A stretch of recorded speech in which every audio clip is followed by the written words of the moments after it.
दयावान भूत और संजू की कहानी। संजू की चाची अपने लिए थाली में भरकर ताजा खाना और संजू के लिए बासी दाल रोटी लेकर आई और संजू के सामने परोस दिया। ले खा ले जल्दी से, इसके बाद घर के सारे काम कर दे। चाची, सिर्फ दाल रोटी, वह भी बासी? अरे वाह, नखरे तो देखो साहबजादे के, काम के न काज के, दुश्मन अनाज के। शुक्र मनाओ, ये भी नसीब हो रहा है। तेरा बाप क्या कोई खजाना छोड़कर गया है कि तुझे हलवा पूड़ी खिलाऊं? चाची, आपने खुद के लिए चावल, दाल, भाजी, दही, सलाद, अचार सब कुछ लिया और मेरे लिए ये खाना? मैं तेरी कमाई नहीं खाती हूँ। तुझे जो मिल रहा है चुपचाप खा ले, नहीं तो भूखा मरेगा। अच्छा ठीक है चाची, मुझे एक आम का अचार ही दे दो, उसी के साथ रोटी खा लूंगा। यह दाल तो गले के नीचे नहीं उतरेगी। अब कुछ नहीं मिलेगा, खाना है तो खा, नहीं तो भाड़ में जा। संजू बेचारा मन को मारकर किसी तरह सूखी रोटी खाना शुरू करता है। संजू दुखी होकर घर के बाहर निकलता है और जंगल के रास्ते पर चलने लगता है। संजू को जंगल में छोटे से घर में एक भयानक भूत दिखाई देता है, जिसकी पीठ संजू की तरफ है। मुझे भूख लगी है, पीछे ही मेरा खाना आ गया। अब मैं जल्दी से जल्दी इसे खाऊंगा। संजू डरकर छुपने लगता है। कौन हो तुम? यहाँ कैसे आए? मैं संजू, मुझे भूख लगी थी तो सोचा जंगल में कुछ फल खा लूंगा और अपनी भूख मिटा लूंगा। क्या तुम्हारे घर में तुम्हें खाना नहीं मिलता? सूखी रोटी मिली थी, पेट भी नहीं भरा। कैसी माँ है तुम्हारी जो पेट भरकर खाना भी नहीं देती? मेरे माँ बाप नहीं हैं, चाचा चाची हैं। चाची मुझे कभी भी पेट भर खाना नहीं देती। संजू, तुम्हें भूख लगी है ना? चलो मैं तुम्हें अच्छा खाना खिलाता हूँ। बोलो, तुम क्या खाओगे?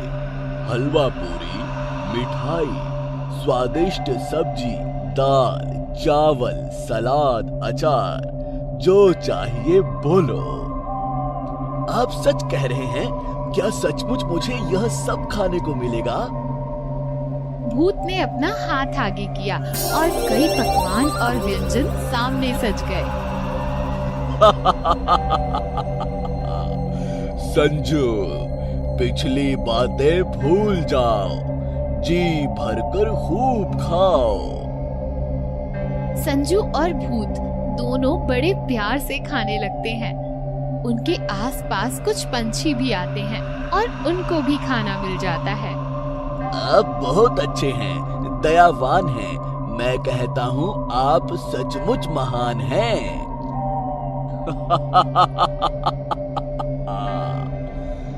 यह लो, मैं तुम्हें एक जादुई घोड़ी देता हूँ। तुमने अब तक दर्द से भरी हुई जिंदगी गुजारी है, अब तुम्हें खुशियां देने की मेरी बारी है। मैं तुम्हें एक घोड़ी दे रहा हूँ। यह बहुत प्यारी है, चमत्कारी है। जो कह दो वह सुनती है, हवा से बातें करती है, आसमान में उड़ती है। इसे हंसाओ तो हंसती है, मुख से सोना उगलती है। ऐ घोड़ी, हंसकर दिखला दे, मुंह से कुछ सोना बरसा दे। घोड़ी गिनगिनाकर हंसने लगी और उसके मुंह से स्वर्ण मुद्रा बरसने लगी। यह लो संजू, दौलत सारी, अब घोड़ी की करो सवारी। ऐसा कभी मैंने सपने में भी नहीं सोचा था। यह सब अद्भुत है, चमत्कार है। संजू घोड़ी पर सवार होकर आगे चल दिया। रास्ते में गेंडा, हाथी और शेर आ गए। खतरा आया अपने पास, ए घोड़ी चल उड़ आकाश। जैसे ही शेर वार के लिए आगे उछला, घोड़ी ने हवा में उड़ते उड़ते पिछले पैर की दुलत्ती से उसके मुंह का नक्शा ही बदल दिया। संजू ने बाजार में पहुंचकर चाचा चाची और अपने लिए अच्छे अच्छे कपड़े लिए। उनका हुलिया ही बदल गया था। उनके चाचा ने जब उसे देखा तो देखते ही रह गए। चाचा जी प्रणाम। बेटा जीते रहो, कहाँ थे तुम? चलो घर चलो, तुम्हारी चाची का हाल बहुत बुरा है। ना खाती है, ना बोलती है, ना उठती है, ना डोलती है। चाचा जी आप आइए, घोड़ी पर बैठ जाइए। जल्दी से अपने घर जाएंगे, चाची का अच्छा इलाज कराएंगे। चाची जी प्रणाम। यह आपको क्या हो गया है? बेटा जीते रहो, ये सब मेरी ही करनी का नतीजा है। पर तू ही मेरा सच्चा भतीजा है। तुझे सताया, ये फल पाया। मुझे माफ कर दे बेटा। आप बड़ी हैं, माफी मत मांगिए। चाचा जी, चाची जी, अब मेरी प्यारी घोड़ी का चमत्कार देखिए। ए घोड़ी हंसकर दिखला दे, सोने के सिक्के बरसा दे। घोड़ी ने सोने के सिक्कों का ढेर लगा दिया। संजू चाची का अच्छा इलाज कराता है और वे ठीक हो जाती हैं। चाची भोजन में बहुत सारे व्यंजन सजाकर संजू और चाचा के सामने परोसती हैं और सभी लोग खुशी खुशी रहने लगते हैं। हर रिश्ते का हो सम्मान, सबके पूरे हो अरमान। लालची चुड़ैल। चुड़ैल के सर पर शादी का भूत। गांव का एक नौजवान मदन रात्रि में अकेले अपने गांव जा रहा था। उसके सामने एक चुड़ैल आकर खड़ी हो जाती है। प्यारे नौजवान, तुम कहाँ जा रहे हो? मैं अपने घर जा रहा हूँ। तुम कौन हो? मैं एक कुंवारी स्त्री हूँ। क्या तुम्हारा विवाह हो चुका है? नहीं। तुम मुझसे शादी कर लो। मेरी बात मानोगे तो माला माल हो जाओगे और नहीं मानोगे तो कंगाल हो जाओगे। मैं कल तुम्हें सोच कर बताऊंगा। ठीक है, मेरी बात पर गौर करना। मैं तुम्हें सोने के झूले में झुलाऊंगी, स्वादिष्ट व्यंजन और पकवान भी खिलाऊंगी, सुंदर सुंदर वस्त्र दिलाऊंगी और दुनिया की सैर कराऊंगी। दूसरे दिन। अरे यार रतन, कल रात मुझे एक चुड़ैल मिल गई थी। उसने मुझसे शादी करने की लालच में मुझे घेर लिया था। क्या बात कुछ आगे बढ़ी? अरे मजाक मत कर यार, किसी तरह से वहाँ से बचकर निकल पाया। उसने कहा शादी करोगे तो माला माल, नहीं करोगे तो कंगाल। तो कर लेना शादी, हो जा माला माल। कैसी बात कर रहा है तू? तू ही कर ले उससे शादी और हो जा माला माल। अरे भाई, मुझे भी उस चुड़ैल से बचाओ। उसके सर पर तो शादी का भूत चढ़ा हुआ है। तुझे कहाँ मिल गई वो चुड़ैल? शादी, माला माल, कंगाल, सोने का झूला, यही सब कहा होगा। हाँ हाँ, यही सब तो कह रही थी। उसके मुंह से शादी की लार टपक रही थी।